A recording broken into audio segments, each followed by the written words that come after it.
may not have grown up in a busy city, but I had been spoiled by a nearly endless amount of outdoor activities. Among those activities are hiking and camping, but one of the most enjoyable things about my hometown is the easy access to being on the water, specifically boating. I'm not even close to financially capable of owning a boat, but my friend Trevor is lucky enough to own one. Growing up, his family lived on the water, and they've always had a decent-sized boat. We would spend hours on that thing. When Trevor got his boating license, his dad would let us take the boat out. When we were in high school, we found a small island located on one of the boating routes we took. If I had to estimate the size of the island, I would guess that it was roughly the size of a big Walmart. All through high school, college, and early adulthood, we would frequent the island. Once in a while, there would be a few other people fishing or something like that, but most of the time it was empty. It was like our own little island. I assumed the reason it was empty a lot was that there wasn't really a good place to dock the boat. Obviously there was no dock, and it only had a small strip of shoreline. The rest of the island was surrounded by rocky cliffs and trees. Trevor would anchor the boat down, and we would swim the short distance to the shore. It seems like a hassle, but it really wasn't. Over the years, we explored every inch of the island. We even set up markers in certain areas so we knew where we were. In high school, we would play epic games of manhunt on the island. As we got older, it became more of a party spot where we could be loud and wild and do what people that age do. One of the crazier things about the island I noticed as I got older was that there was almost no wildlife on the island. No birds, nests, no small mammals, no reptiles. I mean, we rarely even saw bugs on the island, which is crazy. Whenever we would bring someone new to the island, we would tell them stories about it. Things like the island being cursed just to get a rise out of people. We made everything up, so I never believed there was anything to be scared of, until one night a few years ago that I still can't really explain. Trevor had his own boat by this time in our lives. He suggested something to us that I couldn't believe we had never done before. He suggested that we stay overnight on the island. He could bring 8 of us on his boat, and the 8 of us could have a camp out on the island. It seemed like an amazing idea, especially because a girl named Megan in our friend group and I were crushing on each other at the time. This would be an ideal situation for us to get some alone time. We took off from the dock in the afternoon and arrived on the island around 4 in the afternoon. The first few hours were amazing. We gave Megan and the others a tour of the island.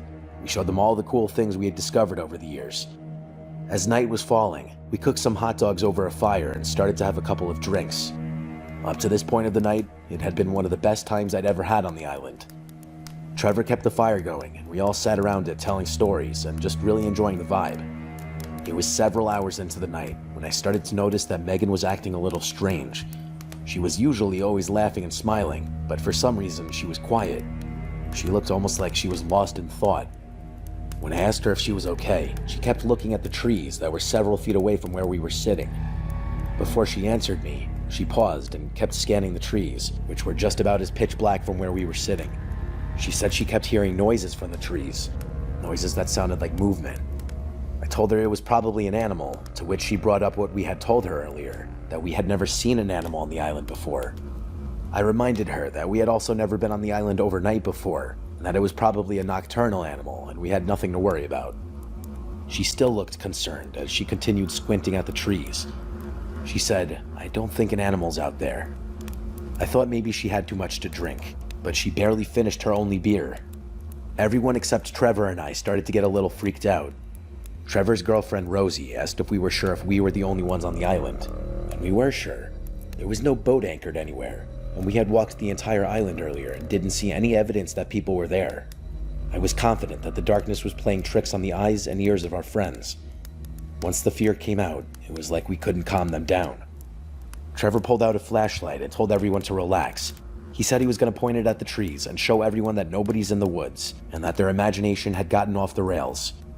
He slowly moved the flashlight beam horizontally across the tree line. Megan screamed and pointed. Everyone else jumped because of Megan. She said 2 people were standing in the woods as the flashlight passed. Nobody else saw it. Trevor moved the flashlight beam back, and sure enough, 2 people were standing next to the trees. The image of them staring back at us is one of the scariest things I've ever witnessed with my own eyes. They were almost completely hidden, which is why we didn't see them at first. Trevor jumped back, and the light beam went with him. When he got back up and shone the light in the same direction as the 2 people, they were gone. We started to panic. We definitely saw 2 people standing there, and now they weren't. Trevor started yelling in their direction, telling them to come out. Nothing happened. A few of us ran over there to intimidate them, which, in hindsight, was pretty stupid. When we got over there, nobody was there. We could hear laughing in the woods, but it was faint. I suggested to Trevor that we should leave, just in case these two meant us any kind of harm. I could tell Trevor's pride was hurt, but he ultimately agreed. We started to pack up our essentials and put the fire out. The entire time, Megan was telling us to hurry up because she could hear them laughing in the woods, but no matter where she put the light beam, she couldn't see them. We started back in the water so we could get on the boat. Just before Trevor and I could get on the boat, Megan screamed as she continued pointing the light onto the beach. The two people were now on the beach. I jumped onto the boat, and just as Trevor was getting on the boat, the woman called out Trevor's name. He stopped and looked back at her. She said that she wanted him to walk with her in the forest so that she could show him something cool. Then she could come back for the rest of us. Trevor almost went back to the island. It was almost like the only thought he had in that moment was going back. I grabbed him and essentially threw him back on the boat. He didn't say a thing or even mention that he looked like he was starting to head back. We got the anchor and departed from the island. As we were leaving, Megan kept the light on the island. The man was gone, but the woman was on the shore watching us leave. We kept the light on her until she walked back into the woods. Trevor took a small lap around the island to see if any boat was tied up anywhere, and disturbingly, there were none. These two people were already on the island when we arrived, and we had no idea where they came from or how long they'd been there. The island was far enough away that it would be an incredibly hard swim, especially for these two. Whenever I think about that night, my brain goes to some insane places. There isn't anywhere on the island, at least that we know about, where you can hide. We would have heard them at some point when we were walking through the island in the afternoon. It was like these two people just appeared out of nowhere. Trevor and I went back to the island one more time after that night. It was the next day, and we went to try and see if there was any evidence of these two. A few feet into the woods, there was something leaning up against a tree. It was what looked like a human figure made from sticks. We didn't stay much longer after that. We got in Trevor's boat and left. I have no idea what happened for sure that night, but I can confidently say that the island isn't right. For now, I don't have any interest in going back, but I am happy with the memories I made there.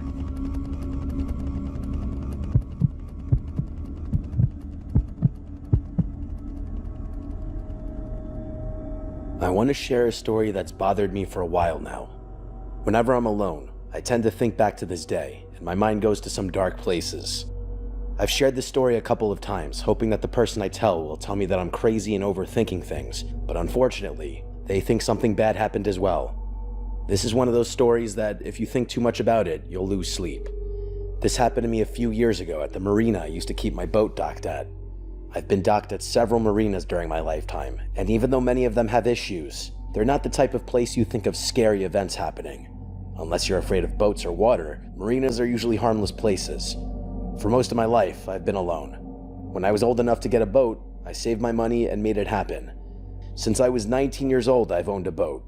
The summer of this story, I practically lived on the boat. That specific marina was quieter than most others, and I would just spend countless days relaxing, reading, fishing, and just living my life. One feature that this marina offered was something called a transit slip. What that means is that somebody can dock their boat at one of the docks for the night or a couple of days. The marina gives them a slip for an allotted amount of time. It's for people who travel or can't make it back to their specific marina. Over the years, I've met tons of fascinating people from all over the country who use these transit slips to dock their boats. One afternoon, this seemingly normal boat came to the marina and received a transit slip. The spot next to me was vacant, so they docked the boat there for the night. As he was bringing the boat in, I got out of mine to help him dock it. That's what a lot of boating people do. You help your neighbor. The guy yelled at me and told me he didn't want or need my help. I wasn't offended. I get some people don't want others near their boat, so I let him be. Once he secured his boat and tied it up, I introduced myself and told him that if he needed anything to just knock on my door. The guy looked at me, made almost no expression, and walked by me and back onto his boat. I'm a quiet guy and I don't necessarily like small talk, but if someone says hello to me, I'll always respond. I was a little put off by this guy's lack of basic human interaction. After he walked by me and went back onto his boat, he went down into a small cabin and slammed the door. His boat was just big enough that he had a small walk-down cabin in the front, which I assume basically had a bed, and that's probably it. Before I walked back to my boat, I smelled something horrible. I started sniffing around my area and concluded that the smell was coming from his boat. It wasn't the smell of fish or body odor. It was worse than that. It was something overpowering. It was the worst thing I'd ever smelled in my life. The guy never gave me his name, but I noticed he had a coffee thermos next to the steering wheel, and the name on it said Buddy. About an hour had passed since he docked the boat, and I heard some commotion coming from his boat. It sounded like things smashing on the floor, and I heard a glass break. There was a small window on the side of his boat, but it was covered up. And then Buddy emerged from his cabin. He looked at me and then kept walking down the dock toward the marina building. There was a shower and bathroom up there. I assumed that's where he was going. Even though I had tried helping him and talking to him, watching him walk away was actually the first time I got a decent look at him.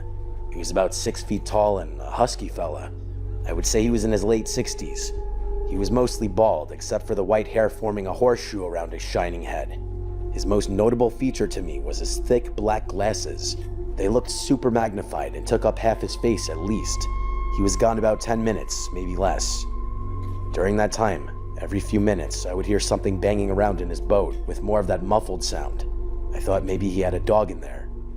When he came back, I tried talking to him again. I told him that I heard something in his boat and that I just wanted to let him know if he had a dog, there was a big field next to the marina where he could take the dog out and let it run around. He came over to the back of my boat where I was sitting, leaned down to me, and said, "I don't have a dog, it's only me." Then he stormed back onto his boat and back down into the cabin. I couldn't imagine what was making all that noise while he was gone. If he didn't have a pet and he claimed he was alone, I had no idea what I was hearing. Once he was back on his boat, I didn't hear any more commotion or muffled sounds. The rest of the night was mostly uneventful. Every so often, I would catch that faint smell again if the wind started blowing. I got ready for bed around 10 that night. After seeing him on the dock several hours prior, he never came back out of his cabin for the entire night. At 3 in the morning, I woke up to that same sound. It sounded like a struggle of some kind happening on his boat, except this time, I heard Buddy. He kept saying "shut up" with an aggressive tone. It sounded like he was trying to be quiet. I didn't hear another voice except for whatever that strained, muffled sound was. I heard him yell the word "enough," and then everything was quiet again. I stayed up the rest of the night after that. I tried to think about what I heard, and I just wasn't sure. The rest of the night, Buddy was quiet, and there was no other commotion over there. At 7 that morning, Buddy left his cabin with a duffel bag and was heading for the bathrooms. I knew it was a bad idea, but something compelled me to go to his boat and see if anyone was in trouble. I waited for him to get all the way down to the dock and out of sight. I snuck over to his boat, and as soon as I set foot on it, the smell almost knocked me over. I went to the cabin door and saw that it had a custom door and lock on it. I knocked on the door and asked if anyone was inside. I was trying to think of some lie just in case I got caught, but instead of silence or somebody answering the door, I heard that strained, muffled sound again, and this time it was much louder since I was so close. I tried asking again if anyone was down there, and it was like the sound got even louder, almost like it was pleading. I didn't know what to do, and I didn't know when Buddy was going to come back, so I left. I ran back to my boat and down into my cabin. I contemplated calling the police, but I didn't. It's easy for someone who wasn't in this situation hearing it now to say they would have called the cops, but hindsight's always 20/20. In these moments, as you're unfolding, you have a million things running through your mind, and one of those things is that you're overreacting and overthinking things. That's how I felt. I had to be overthinking whatever was happening. While I was down there staring at my phone, I looked up at my window, and standing right there was Buddy. It made me jump.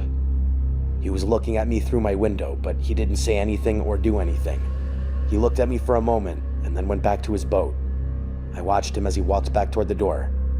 He stopped at his cabin door for a moment before he opened it, almost like he was thinking about something. He started to untie his boat and leave the dock. This time I didn't offer to help, obviously. This guy gave me the worst vibes I've ever felt from another human being. I've met rude and vile people before, but for some reason, this guy gave me a feeling in the pit of my stomach that I've never felt before. As I watched him sail away, I never saw him again. This happened years ago, and I'm still plagued by this experience. I try to tell myself that I'm overreacting, but then I think, what if I'm not overreacting? What if that guy had some person tied up in his boat, and I did nothing? I grew up in an area where you could constantly hear your neighbors fighting with one another, and it sounded like someone could die at any second and nobody called the police, and nobody ever died. You kind of just ignored other people's personal business, and that's unfortunately what I did here. I'm not one for having an overreactive imagination, but this is the one time I hope that my thoughts are incorrect, and hopefully Buddy isn't the monster I think he might have been.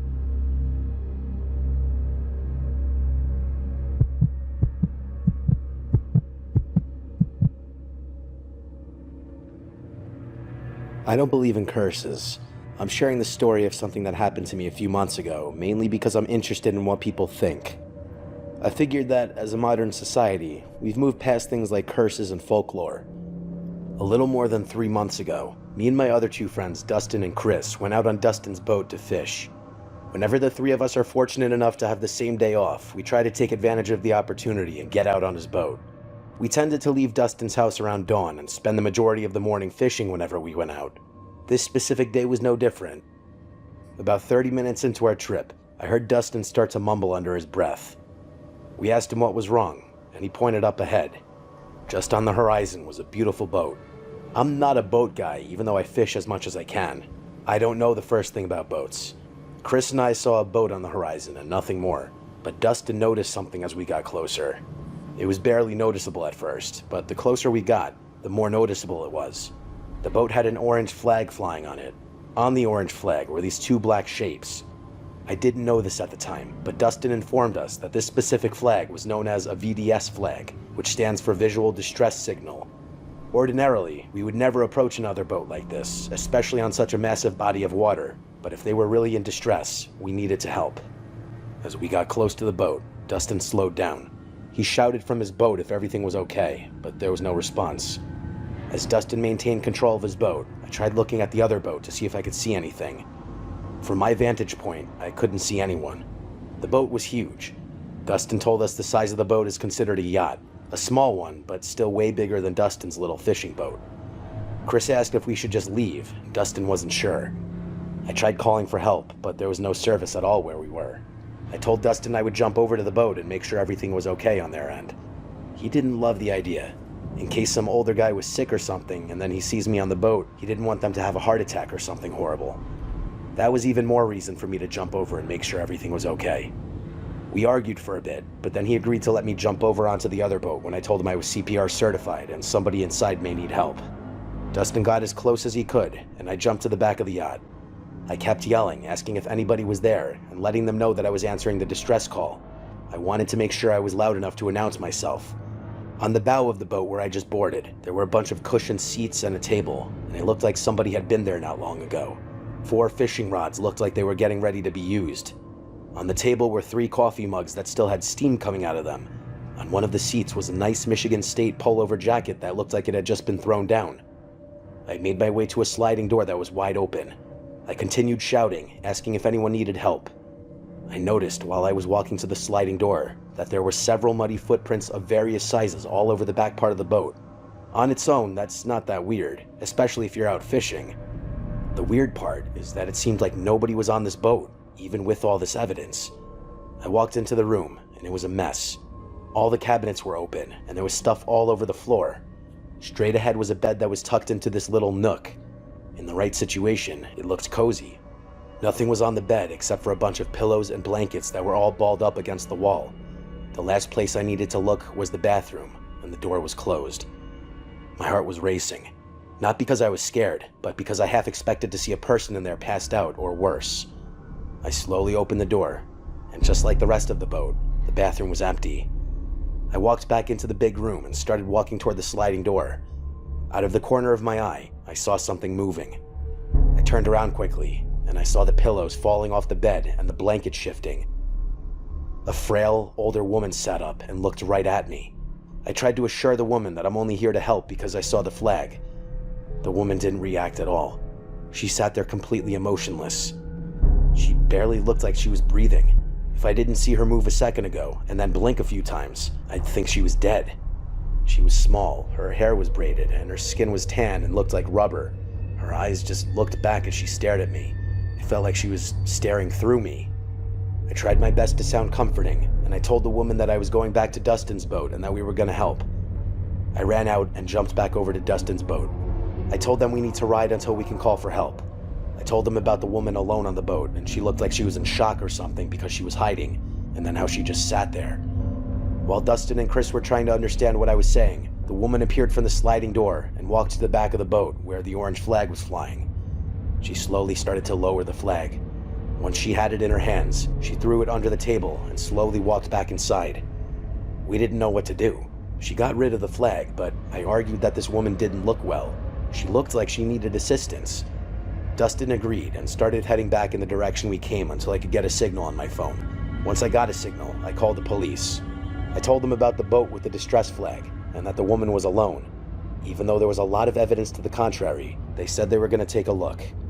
Not knowing how long that would take, we decided to head back just in case she needed help before the police boat arrived. When we got to the location where the boat just was, it was gone. We had no idea what way she could have gone, so we couldn't follow her. We never made it fishing that morning. We were so worked up from all of that, we just decided to head back and hang out at Dustin's house. We never heard back from the police. I have no idea if they followed up on it or just ignored it because there was no boat when they arrived. Something happened that morning. When I think about all the pieces, I add them up, and the results always terrify me. This woman summoned us with a distress flag, and after I boarded the boat, she took the flag down and didn't speak one word.